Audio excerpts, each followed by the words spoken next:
പ്രിയപ്പെട്ടവരെ, മറ്റൊരു പുതിയ വീഡിയോയിലേക്ക് സ്വാഗതം.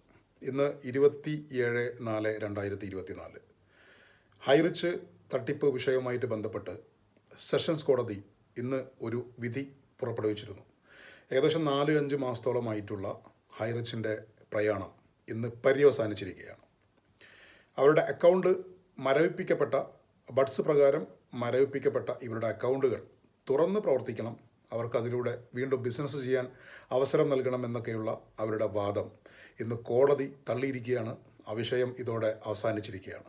അപ്പോൾ ബഡ്സ് അതോറിറ്റി ഫ്രീസ് ചെയ്യപ്പെട്ടിട്ടുള്ള അവരുടെ അക്കൗണ്ടുകൾ, സ്ഥാവര ജംഗമ വസ്തുക്കളെല്ലാം നിലവിൽ അതേപോലെ തന്നെ തുടരും. അതിൽ എന്തെങ്കിലും ക്രയവിക്രയങ്ങൾ ചെയ്യാൻ ഹൈറിച്ചിന് സാധ്യമല്ല. അപ്പോൾ നമുക്കറിയാം, ബഡ്സ് പോലെയുള്ള നിയമങ്ങൾ 2019 ബഡ്സ് എന്നുള്ളൊരു ആക്ട് നിലവിൽ വന്നിട്ടുള്ളത്.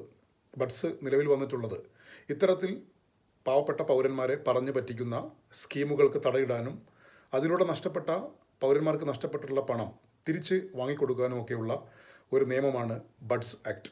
ഈ ബഡ്സ് ആക്ട് പ്രകാരം കേസെടുത്തുകൊണ്ട് അക്കൗണ്ട് മരവിപ്പിച്ച് അത് സ്ഥിരപ്പെടുത്തിയിട്ടുള്ള ആദ്യ കേസാണ് കേരളത്തിൽ ഹൈറിച്ചിൻ്റെ കേസ്. ഈയൊരു റെക്കോർഡ് മറ്റാർക്കും അവകാശപ്പെടാനില്ല, ഹൈറിച്ചിന് മാത്രം സ്വന്തമാണ് ഈയൊരു വിഷയം.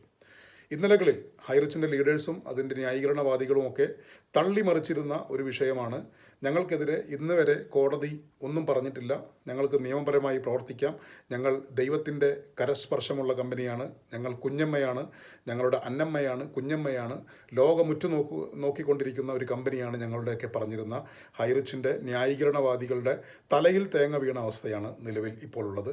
പലരും തൃശ്ശൂർ കോടതിയിലേക്കൊക്കെ പോകുന്ന പിക്ചറൊക്കെ ഇട്ടുകൊണ്ട് പ്രതീക്ഷയോടെ ഞങ്ങൾ തൃശ്ശൂരിലേക്ക് എന്നൊക്കെ പറഞ്ഞുകൊണ്ട് വലിയ പ്രതീക്ഷയോടെ പോയിരുന്നവർ തിരിച്ചിനി എങ്ങനെയാണ് തിരിച്ച് തൃശ്ശൂരിൽ നിന്ന് വരുന്നത് എന്ന് കാണേണ്ട ഒരു കാഴ്ച തന്നെയായിരിക്കും.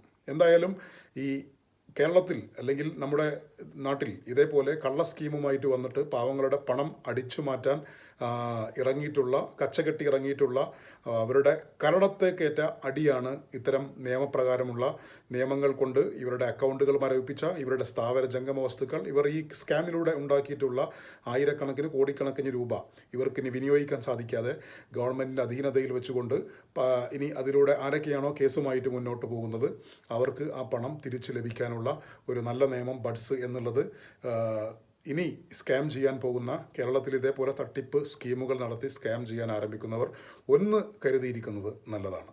എന്തായാലും അടുത്ത മറ്റൊരു വീഡിയോയുമായിട്ട് വീണ്ടും വരാം. നന്ദി.